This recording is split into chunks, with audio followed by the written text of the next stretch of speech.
السلام علیکم ورحمۃ اللہ وبرکاتہ۔ حضرت مفتی سلمان اظہری صاحب کا یہ بیان خوبصورت اور شاندار، یہ بیان ضرور سنیں، آپ کا بھی دل باغ باغ ہو جائے گا اس بیان کو سن کر کے۔ برادران ملت اسلامی، السلام علیکم ورحمۃ اللہ وبرکاتہ۔ الحمد للہ الحنان المنان الذي خلق الإنسان وعلمه البيان، والصلاة والسلام على رسوله سيد الإنس والجان وعلى آله وأصحابه ذوي الخير والإحسان، أما بعد، فأعوذ بالله من الشيطان الرجيم، بسم الله الرحمن الرحيم، وقل جاء الحق وزهق الباطل إن الباطل كان زهوقا، صدق اللہ مولانا العظیم۔ بارگاہ رسالت مآب صلی اللہ علیہ وسلم میں درود پاک کا ہدیہ پیش کریں۔ اللہم صلی علی سیدنا و مولانا محمد معدن الجود والکرم وآلہ واصحابہ الکرام وابنہ الکریم وبارک وسلم صلاة دائمة سرمدا ابدا۔ عزیزان گرامی وقار، میں یہ چاہتا ہوں جہاں پر آ کر ہم رکے تھے وہیں سے ہم پھر آگے بڑھتے ہیں۔ ہم رکے تھے کہاں آ کر؟ کچھ دیر کی خاموشی ہے، اس کے بعد ہم آگے بڑھتے ہیں، اس لیے کہ مجھے کوئی شعر اب یاد کرانے کی ضرورت نہیں اور نہ ہی کسی کے سامنے کچھ بولنے کی ضرورت ہے۔ حالات تو ایسے تھے کہ جو نان مسلم تھے وہ بھی ہمیں جیل میں دیکھ کر یہی کہتے تھے کہ آپ ہی نے کہا یہ فلاں بات۔ ہم نے کہا اللہ تبارک و تعالیٰ نے تم کو بھی یاد کرا دیا۔ میرے عزیزو، ستیزہ کار رہا ہے ازل سے تا امروز، شرار بو لہبی سے چراغ مصطفی بھی۔ یہ آج کل کے معاملات نہیں، ابتدا سے حق اور باطل کے معرکے ہوتے رہے، لیکن ایک بات میں آپ سب کو بتانا چاہتا ہوں، مظفر کو مقید نہ سمجھ اے سیاد۔ سیدنا مظفر حسین کچھوچوی رحمت اللہ تعالیٰ علیہ جیل گئے تھے، قید میں تھے، تب انہوں نے یہ شعر کہا تھا کہ مظفر کو مقید نہ سمجھ اے سیاد، میری یہ اسیری بھی سنت آبائی ہے، میرے آبا و اجداد کی سنت ہے جس پر میں عمل کر کے آ رہا ہوں، میرے بزرگوں کی یہ سنت تھی۔ بہرحال جن کو جس راستے سے مجھے گزارنا تھا، لوگوں کے دلوں میں یہ ٹھنڈک تھی شاید کہ زبان بند کر کے چند دنوں کے لیے قید کر دیا جائے، مگر میرا عقیدہ یہ تھا کہ اللہ تبارک و تعالی جب تک چاہے کہ کوئی اس کے لیے پابندی نہیں لگا سکتا۔ وَإِن يَمْسَسْكَ اللَّهُ بِضُرٍّ فَلَا كَاشِفَ لَهُ إِلَّا هُوَ۔ رب تعالیٰ فرماتا ہے اگر اللہ تعالیٰ تمہیں کوئی مصیبت دے تو اس کے علاوہ کوئی ٹال نہیں سکتا۔ وَإِن يَمْسَسْكَ اللَّهُ بِخَيْرٍ فَلَا رَادَّ لِفَضْلِهِ، اور اللہ کسی کو بھلائی دے دے تو پھر اس کو روک بھی کوئی نہیں سکتا۔ مولا تبارک و تعالیٰ اگر کسی کو کوئی مقام عطا کر دے تو ہزاروں کیڑوں کے پھڑپڑانے سے وہ مقام ختم بھی نہیں ہو سکتا۔ اللہ تبارک و تعالیٰ جس کو بڑھانا چاہے اس کے لیے کوئی راستہ رکاوٹ نہیں بن سکتا۔ اس لیے کہ ہم نے تاریخ میں دیکھا ہے پیبند لگے کپڑے پہننے والے، پیروں میں چپل نہیں تھے، جن کے ناخن تک اکھڑ جاتے تھے، لیکن وہ جب چلتے تھے قیصر و کسریٰ بھی کانپتے تھے، جن کا ہی یہ نعرہ تھا ٹل نہ سکتے تھے جنگ میں اگر اڑ جاتے تھے، پاؤں شیروں کے بھی میدان سے اکھڑ جاتے تھے، حق سے سرکش ہوا کوئی تو بگڑ جاتے تھے، ارے تیغ کیا چیز ہے ہم توپ سے بھی لڑ جاتے تھے۔ یہ وہ صحابہ کرام اور اسلاف کرام، ان کا یہ معمول تھا، بظاہر ان کے پاس کوئی اسباب نہیں تھے لیکن اللہ کی مدد تھی، وہ پانی کی طرح بہتے ہوئے چلے گئے، نہ چٹانوں نے ان کا راستہ روکا، نہ دریاؤں نے ان کا راستہ روکا، وہ جس طرف سے جاتے تھے اللہ تعالیٰ ان کے لیے راستے بناتا تھا۔ عزیزان گرامی وقار، کون ہے وہ جو دریائے دجلہ میں اپنے گھوڑے دوڑائے تھے؟ کون ہے وہ جو دریا میں اپنی کشتیاں ڈال کر جلا دیا تھا کہ واپس جانے کا کوئی تصور نہ ہو، یہ سب میرے مصطفیٰ کریم کے دیوانوں کی ہی بات تھی۔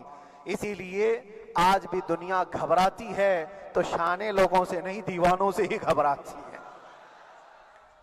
بہت زیادہ چالاک رہنے والوں سے نہیں، دیوانوں سے دنیا گھبراتی ہے، اس لیے کہ دنیا کو پتا ہے، دنیا جانتی ہے کہ دیوانہ کہاں دیکھتا ہے کسی کو پتا نہیں۔ اور یہ اس دیوانے کی بات کر رہا ہوں جس کے لیے اللہ کے حبیب صلی اللہ تعالیٰ علیہ وسلم کی عزت و وقار سب سے اول ہے۔ عزیزان گرامی وقار، آج آپ کے سامنے حاضر آیا، یہ میرے استاد گرامی، مربی، استاذ الاساتذہ، برادر گرامی حضرت العلامہ مفتی زبیر احمد صاحب قبلہ ادام اللہ اقبالہ، جنہوں نے دن رات ایک کر دیے تھے۔ میرے خیال سے 8 مہینے میں جتنے ان کے بال سفید ہوئے اس سے زیادہ نہیں ہوئے ہوں گے۔ صرف اس لیے نہیں کہ ایک بھائی کے لیے، اس لیے بھی لڑ رہے تھے کہ ایک عالم کے لیے جس سے دین کا بہت سارا حصہ وابستہ ہے۔ ان کی محنتیں رائگاں نہ گئیں۔ بہت سارے میرے احباب و اقربا، خاص طور پر مدن پورہ اور وکرولی سے، جنہوں نے اپنے گھر بار چھوڑ کر میرے لیے دوڑتے بھاگتے رہے، اللہ رب العزت اس بات کا شاہد ہے، ایک ایک دن اندر میں نے سب کے لیے دعائیں کی ہیں، اور ایسا نہیں کہ کوئی دن بھولا جاتا۔ اور باہر کی ہمیشہ یہ خبریں آتی رہتی ہیں کہ حالات کیسے کے کیسے ہوتے جا رہے ہیں۔ کبھی اگر گھبراہٹ اور بے چینی ہوتی تو میرے عزیزوں صرف ایک ہی بات ہمارے پاس تھی علاج کے لیے، ایک ہی علاج تھا۔ جب بے چینی بڑھ جاتی، اپنوں سے رابطہ نہیں ہو پاتا اور کسی کے خبر نہ پہنچتی، کھانے پینے کی تکلیفیں، رہنے سہنے کی مصیبتیں جب سر پر آتی تو ایک ہی علاج تھا، ان کے نثار کوئی کیسے ہی رنج میں ہو، ان کے نثار کوئی کیسے ہی رنج میں ہو، جب یاد آ گئے ہیں سب غم بھلا دیے ہیں، جب یاد آ گئے ہیں سب غم بھلا دیے ہیں۔ اس رسول محترم صلی اللہ تعالیٰ علیہ وسلم کا احسان عظیم ہے۔ بار بار مجھے یہ احساس ہوتا رہا، پوری دنیا اگر چھوڑ دے مگر یقین تھا آمنہ کا لال کبھی نہیں چھوڑے گا، اور چھوڑا بھی نہیں، اور چھوڑا بھی نہیں۔ ہر رات جو ہمارا معمول تھا، ہم نے جو دیکھا، ہماری پچھلی زندگی میں ہم نے اتنے عجائبات نہیں دیکھے ہوں گے جو 8 مہینے کے اندر ہم نے دیکھے۔ نبی پاک صلی اللہ تعالیٰ علیہ وسلم کے انعامات و اکرامات، رب تبارک و تعالیٰ کی مدد سے دل مضبوط ہوتا ہے۔ عزیزان گرامی، ہم نے تو وہاں ایسے لوگوں کو دیکھا جو ڈپریشن کا شکار ہو کر کافر بھی ہو گئے، اور حالات سے گھبرا کر کے وہ انکار کر بیٹھے، کوئی خدا نہیں ہے، کوئی مدد نہیں آتی ہے۔ ایسے حالات وہاں دیکھے، لیکن ان حالات میں بھی اللہ تبارک و تعالیٰ کی مدد ساتھ رہی۔ رسول پاک صلی اللہ تعالیٰ علیہ وسلم کا انعام و اکرام یہ تھا کہ جس طرح سے گئے تھے اسی طرح سے واپس بھی آئے، جس طرح سے گئے تھے ویسی واپس آئے، اور نہ میرے مصطفیٰ نے باہر میری عزت میں کمی کی، نہ اندر عزت میں کمی کی، کہیں پر بھی نہیں۔ الحمدللہ، جس شان کے ساتھ رسول پاک صلی اللہ تعالیٰ علیہ وسلم اپنے چاہنے والوں کو رکھتے ہیں، وہ میں نے دنیا میں دیکھا۔ اور پھر یہ عرض کیا، آقا آج آپ کی عزت پر بات کرنے والے کو، چاہے وہ 1000 کال کوٹھری کے اندر ہو، آپ عزت کے ساتھ بٹھاتے ہیں، تو پھر قیامت کے دن اس کی عزت کا کیا حال ہوگا؟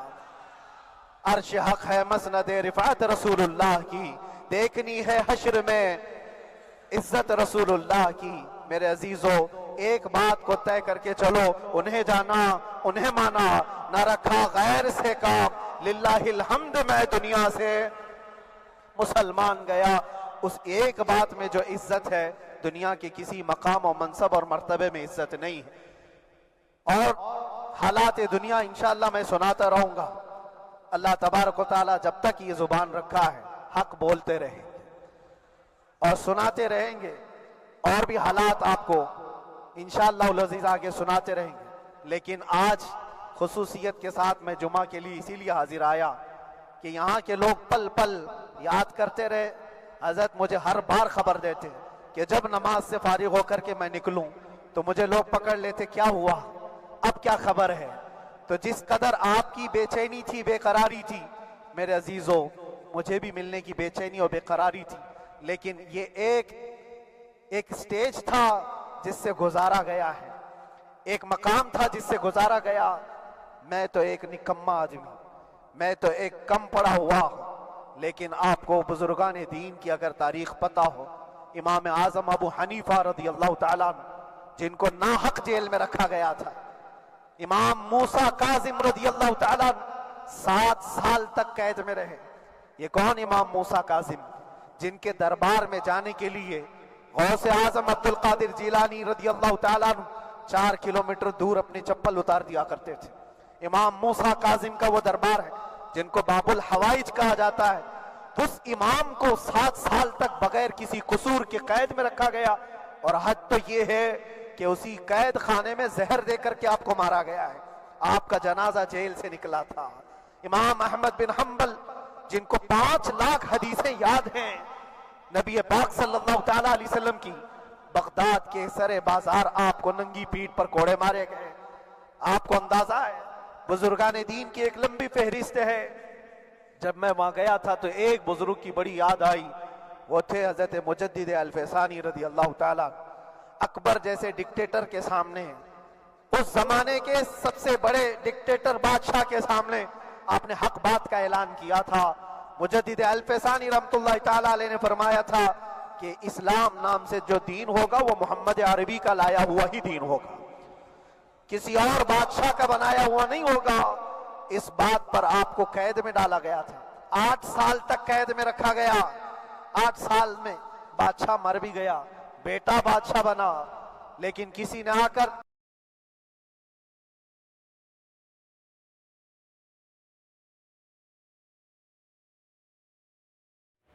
حضرت مفتی سلمان عزیز صاحب کا یہ پورا بیان سننے کے لیے اس چینل کو سبسکرائب کریں۔